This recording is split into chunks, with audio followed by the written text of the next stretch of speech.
Dua satu. Bismillahirrahmanirrahim. Assalamualaikum warahmatullahi wabarakatuh. Waalaikumsalam warahmatullahi wabarakatuh. Eh, Halo semuanya, di sini kita berempat diamanahkan dalam tugas biologi kelas 12.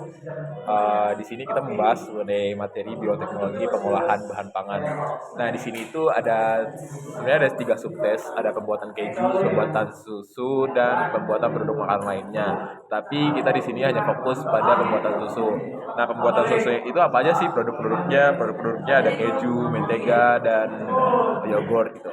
Nah, nanti dari perbagian-bagian dari kita masing-masing kita ini bakal membahas sesuai dengan produk-produk dari susu ini. Nah, uh, pertama keju dan mentega serta yogurt ini tidak luput lah dari kehidupan kita di saat kita sarapan atau ketika kita mau menggoreng sesuatu pasti menggunakan mentega gitu. Dan ataupun ketika susu kita mau menambah imunitas tubuh kita gitu. Nah, langsung aja pertama mengenai produk minuman olahan susu yang pertama ya keju yang bakal dijelaskan oleh saudara Alfi gitu. Boleh jelaskan dulu. Ya, baik. Jadi perkenalkan, nama saya Abdullah Jadi Abi Kamil. Di sini saya bertugas untuk menjelaskan tentang pengolahan hasil susu yaitu produk keju gitu. Nah, dalam pembuatan keju sendiri sebenarnya lumayan mudah. Jadi dalam membuat proses awalnya susu dipanaskan dulu sampai suhu 90 derajat Celcius. Kemudian di apa? Diinokulasi atau ditanam bakteri asam laktat. Nah, bakteri asam laktat ini fungsinya untuk menfermentasi laktosa dalam susu menjadi asam laktat, sehingga nanti kan biasanya emang rasa keju agak asam-asam gitu kan, makanya asam laktat itu fungsinya buat memfermentasi keju, si susunya. Nah, terus nanti selama pemanasan susu bakal kebagi jadi dua, ada yang jadi kayak padat gitu sama cairan whey. Nah, yang cairan whey ini biasanya buat sapi, nanti dikasih ke sapi. Nah, yang si dadi ini itu yang bakal dipakai buat jadi kejunya. Jadi si dadi ini dikasih pakai enzim renin, tapi sekarang biasanya udah pakai enzim buatan yaitu namanya glycosin. Nah, nanti habis jadinya dicampur sama enzim renin, dia bakal terbentuk, dan itu terbentuknya di suhu sekitar 30 derajat Celcius sampai 40 derajat Celcius. Nah, di suhu segitu nanti tambah garam juga biar rasa kejunya makin enak gitu. Nah, habis itu belum selesai. Nah, dagingnya habis itu dibuang airnya lah, kayak istilahnya biar makin padat gitu. Terus habis itu baru disimpan. Nah, kenapa harus disimpan dulu? Soalnya biar mikroorganisme yang ada dalam dagingnya tadi itu bekerja sama enzim renin yang tadi biar menghasilkan cita rasa keju yang enak gitu lah pokoknya. Udah,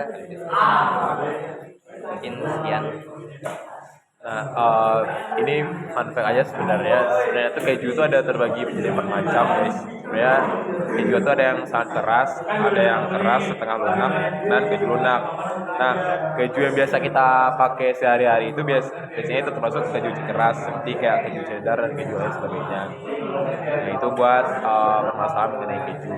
Nah, lanjut ke pengolahan hasil susu yang kedua, yakni mengenai yogurt yang akan dibawakan oleh saudara Izat kepada saudara. Misalkan.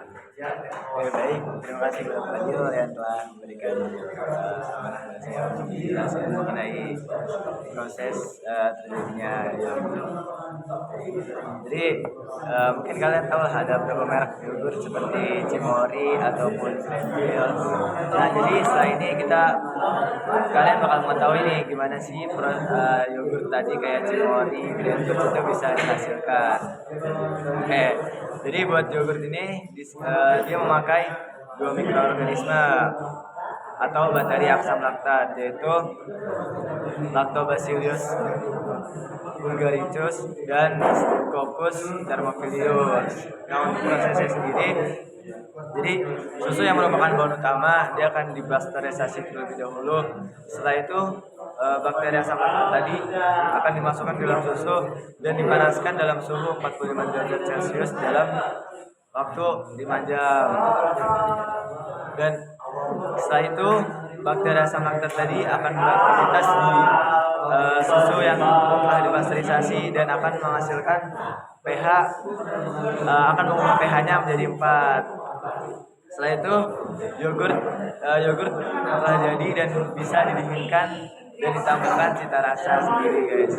Jadi itu kalau kalian masih penasaran sama pembuatan cimori, yogurt dan Jinbits, itu kayak gitu caranya, guys. Dan fun fact aja, di minggu kemarin kita berempat baru aja praktek bikin yogurt dan hasilnya gimana, guys? Hasilnya gimana? Ya. Ada yang bagus, ada yang enggak. bagus, ada yang enggak. Tergantung gimana caranya kita membuatannya. Iya. Bahan-bahannya pun juga gampang nggak sih ditemuin? Ya, bahan-bahannya gampang banget. Gampang banget. Awalnya susu. Terus makin lama didiemin juga makin enak. Ya. Apalagi kalau ditambah cita rasa. Ya. Tapi menurut ahli bioteknologi juga katanya tuh yogurt yang baik tuh yang tanpa warna dan tanpa rasa, guys, gitu. Jadi ya gitu, kalian kalau mau enak emang rasanya kadang kurang enak. Kalau mau sehat rasanya kurang enak kadang gitu, guys. Susu ini berarti beda ya sama makanan-makanan lainnya. Kalau didiamin malah makin cita rasanya hilang, tapi susunya beda nih. Ya, ini malah makin enak gitu, guys. Nah, itu barangkali buat yogurt. Nah, selanjutnya kita masuk ke pembahasan terakhir, yakni mengenai mentega yang akan dibawakan oleh saudara Umar. Mulai dijelaskan. Ya, jadi di sini saya mau ngejelasin tentang pembuatan mentega. Sebenarnya sama aja kayak keju sama yogurt tadi dipasteurisasiin dulu. Nah, bedanya di sini mentega itu pakai mikroorganismenya Streptococcus lactis dan Leuconostoc cremoris yang membantu pada proses pengasaman. Nah, terus habis diasamin, susu ini ditambah cita rasa tertentu. Nah, terus nanti kan di hasilnya itu ada lemaknya. Nanti lemaknya dipisahin dulu. Terus jadi deh mentega. Udah sih gitu dong. Ya, Nah, paling berarti- gampang sih buatnya. Berarti yang paling gampang dari sekian banyak ini mentega ya? Kayaknya? Iya. Gitu dong. Durasinya paling pendek nih, guys. Iya, paling pendek. Kalau kalian mau coba di rumah bisa. Sangat direkomendasikan, guys. Ya, sangat Bahan-bahannya juga direkomendasikan. mudah-mudah. Kalau mau nanya-nanya bisa ke IG-nya Izzat ya. Di komennya aja gitu. Tanya aja, guys. Sekian dari kita berempat. See you next video.